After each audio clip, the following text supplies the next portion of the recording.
There was a press conference at Monte Carlo this week that almost nobody understood. Alcaraz sat down after beating Baez, looked the journalists in the eye, and said something that sent the entire tennis world into a spin. And the reaction was immediate. Headlines everywhere. Shock, surprise, people calling it an admission, a concession, a white flag. But here's the thing about that press conference. The people writing those headlines were listening to the wrong part of the sentence, because what Alcaraz said on Tuesday was not a concession, not a vulnerability, and it was definitely not weakness. It was actually the most calculated and the most psychologically precise thing he has said publicly in a very long time. And I think by the end of this video, you are going to look at that quote completely differently from how you did when you first read it. To be honest, I'm going to lose the #1 of the world. I don't know if it's going to be in this tournament or in the next one. I defend a bunch of points that are going to be really difficult to defend all. Even if I defend them, Jannik is going to add some points in these tournaments, and he doesn't have to defend any points in this tournament. So I will try to play my best, and let's see what happens. For me, the #1 of the sport is not in my mind right now. I'm just trying to feel the best way, or as good as I can, on the clay court. And let's see how it's going to be on the clay swing. So let's start with what actually happened in the match before that press conference, because it matters more than people are giving it credit for. Alcaraz walked onto the Monte Carlo clay for the first time in almost a year, and beat Sebastian Baez 6-1, 6-3 in 70 minutes. He hit 24 winners. He broke serve 5 times from 10 chances. He served at 83% on his first serve. On his first clay match of the season, after a hard court swing that ended with 2 losses and some genuine questions about his form, he played close to flawless tennis. And then he sat down in front of a room full of journalists and told them he expected to lose the #1 ranking. Think about that for a second. A player who just played some of the best clay tennis you will see this season, who looked completely at home on the surface from the very first game, chose that moment, that specific moment of confidence and momentum, to publicly release any attachment to the thing he was defending. That is not what a player who is worried does. A player who is worried protects. A player who is confident enough in what is coming lets go of what doesn't serve him. What Alcaraz did in that press conference was shed weight. And I think it is worth really sitting with that idea, because the clay season he is about to navigate is one of the most unusual situations any #1 player has ever been in. He has 4,300 points to defend across Monte Carlo, Barcelona, Rome, and Roland Garros.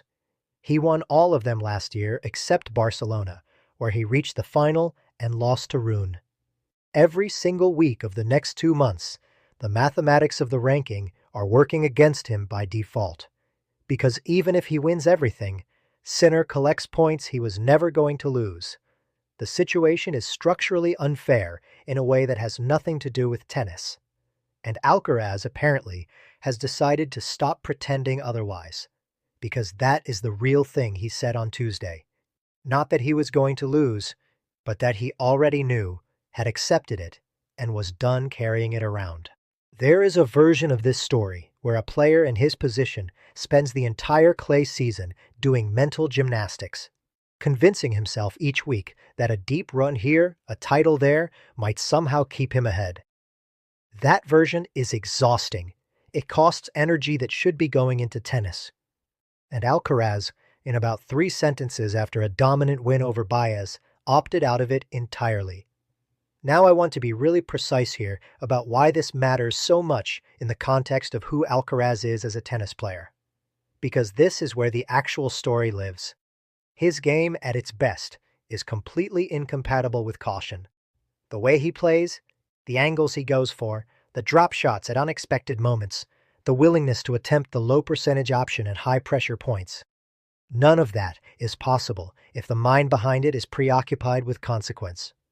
You cannot hit the ball the way Alcaraz hits it when he is free, and simultaneously be managing a ranking defense in the back of your head. Those two things do not coexist. The freedom his tennis requires is genuine freedom, not the managed version where you tell yourself you are relaxed, but your decision-making is still tight. And this is what made the first half of the clay season so interesting to think about before Tuesday. The question was never really whether Alcaraz could win on clay. His record on the surface makes that question almost irrelevant, second only to Nadal across the entire history of the sport at 84% career win rate. The question was whether the weight of defending 4,300 points while watching Sinner accumulate freely would subtly change the way he competed. Would there be a version of Alcaraz on the clay this year who played just a fraction tighter, who took one fewer risk per set, who managed rather than expressed?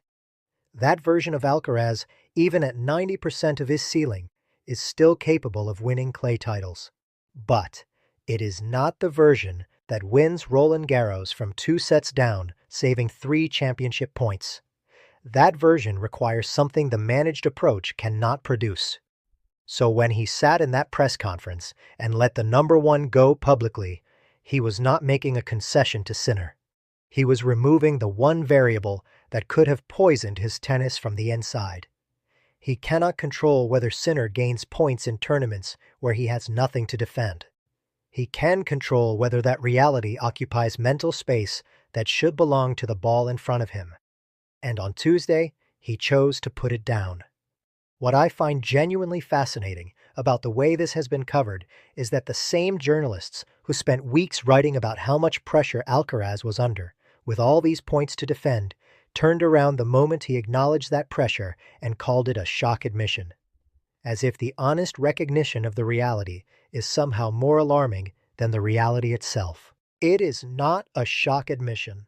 It is a player who looked at an impossible defensive situation, understood it clearly, and decided that the healthiest thing he could do was say it out loud rather than spend the next 8 weeks pretending it was not happening. And here is the bit that connects all of this to Roland Garros specifically, because that is where this argument is really going.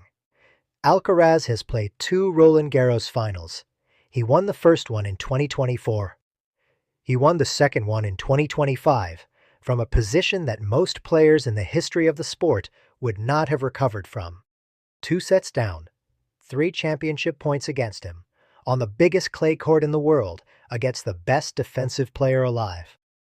The reason he recovered from that position was not physical, though he is clearly exceptional physically. It was not tactical, though his tactical adjustment in the 5th set was remarkable. Specifically, it was the fact that at 2 sets down and 3 championship points down, he had nothing left to lose and played with a freedom that Sinner, who was serving for the title, could not match. That dynamic, that specific psychological inversion, where the player with nothing to lose finds a gear the player protecting something cannot access, is exactly what Alcaraz just manufactured for himself across the entire clay season. By publicly releasing the No.1 ranking, by saying openly that Sinner is going to take it and that is fine, he has given himself the mental architecture of a player with nothing to lose. Not in terms of titles or in terms of ambition. He is absolutely going to compete to win every match. But in terms of the one external metric that was most likely to make him play tight when playing tight would cost him the most, he has deliberately made himself free of it. Think about what Sinner said when he arrived in Monte Carlo. He said he was coming in with no points to defend and just playing. The coverage treated that as the natural advantage of his situation and Alcaraz's disadvantage. And mathematically, yes, Sinner's situation is more comfortable. But Alcaraz has now essentially told you that he is going to play from the same psychological starting point as Sinner, not because his situation changed, but because he chose to stop letting the situation define how he competed. That is not a small thing. That is the specific mental move that separates the players who win the tournaments they should win from the ones who win the tournaments they should not. There is a pattern in Alcaraz's biggest wins that is worth understanding here, and it is actually consistent enough that once you see it, You cannot unsee it. He tends to play his most extraordinary tennis when the external expectation is either very low or has been explicitly released. The 2022 US Open, he was a teenager. The 2024 Roland Garros, he came in as champion, but on a surface where the conventional wisdom still defaulted to Sinner as the danger. The 2025 Roland Garros final itself, from the point at which he was 2 sets down, the championship point moments. Every time the pressure of what he was supposed to do was removed from the situation, either by circumstance or by the score, he found a version of himself that was simply better than the version trying to protect something. And now, in April 2026, he has walked into the most pressure-loaded clay season of his career and manually removed that pressure in about 30 seconds of press conference honesty. The question I keep coming back to is whether he knew exactly what he was doing when he said it, or whether it was genuine and instinctive. And honestly, I am not sure the answer matters. Alcaraz has always been the kind of player whose best instincts are better than most people's best thinking. Whether he consciously engineered that press conference answer or just said what he honestly felt, the effect is the same. He walks into every clay match from this point forward without the albatross of a No.1 defense hanging around his neck, because he has already told the world it is going. The result has been neutralized before it arrives. Sinner, interestingly, is now in the opposite position psychologically to the one he occupied coming into this week. He arrived in Monte Carlo as the player with nothing to lose, free and light and coming off the best run of form of his career. But now that Alcaraz has publicly conceded the ranking, Sinner's position shifts. He is no longer the hunter in the dark. He is the expected winner of the race. The pressure of becoming #1 has not gone away. It has transferred. Sinner now has to do something. Alcaraz has already said he accepts the outcome, which means the psychological weight of the rankings battle has quietly moved from the person who owned it to the person who is about to receive it.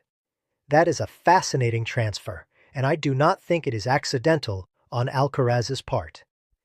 Now, the sensible counter-argument here is that none of this psychological analysis matters if Alcaraz is not actually playing well enough to win Roland Garros, and that the losses to Medvedev and Korda before the clay swing are a legitimate warning sign, and that is a fair thing to raise. The Medvedev loss in Indian Wells was a semi-final against a player who beats everyone on hard courts when he is sharp. There is limited alarm in that result. The Korda loss in Miami is the one with slightly more texture to it. A third-round exit against a player ranked outside the top 25 at the time, on a surface where Alcaraz should not be losing in that round. But then you look at what he did on Tuesday in Monte Carlo, the movement, the ball striking, the comfort on the clay, and it looks like a completely different player from the one who went out in Miami.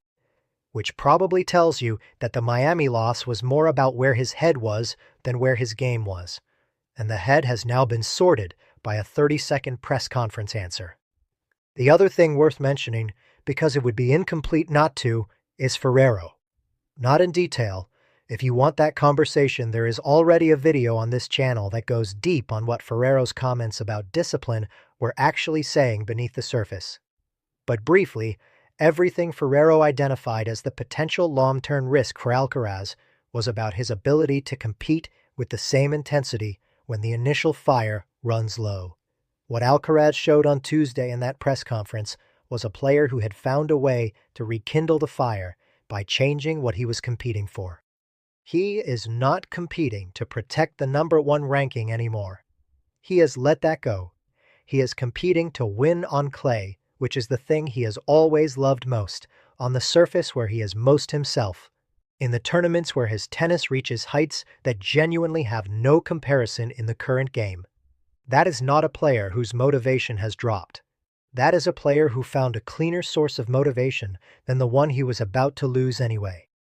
And here is what I think is actually going to happen across this clay season, with the full acknowledgement that clay is unpredictable and one bad day can end anyone's tournament. I think Alcaraz is going to play the most liberated clay tennis of his career. I think the release of the ranking pressure is going to show up in the quality of his shot making in exactly the moments that matter most. The third sets, the tiebreaks, the games where a tight player chooses safety and a free player chooses the line. I think Roland Garros is going to be a different kind of challenge from the one the narrative is currently building, because the player who arrives in Paris in 2 months is not going to be carrying the weight of a defense. He is going to arrive as the defending champion who already told you back in April that he was competing for the trophy, not the ranking. And those two motivations, it turns out, produce very different tennis. The ranking will go to Sinner at some point. Alcaraz said so himself. He was right. But the number next to your name in a database and what happens in a 5-set Roland Garros final are two completely separate conversations. Alcaraz knows that better than anyone alive because he has already been in the position of winning the final when he should not have. He already knows what it feels like to compete without anything to protect. He liked it enough to manufacture the feeling again 9 months in advance in a Monte Carlo press conference after beating Sebastian Baez in 70 minutes. Everyone read that quote and saw a player conceding ground. I think you are looking at a player clearing the path, and there you have it. I would like to see what you think about all what we've just discussed. Do you think Alcaraz freeing himself from the pressure of being number 1 means the clay season is his to lose? Drop a comment before you leave. The next video is on the way.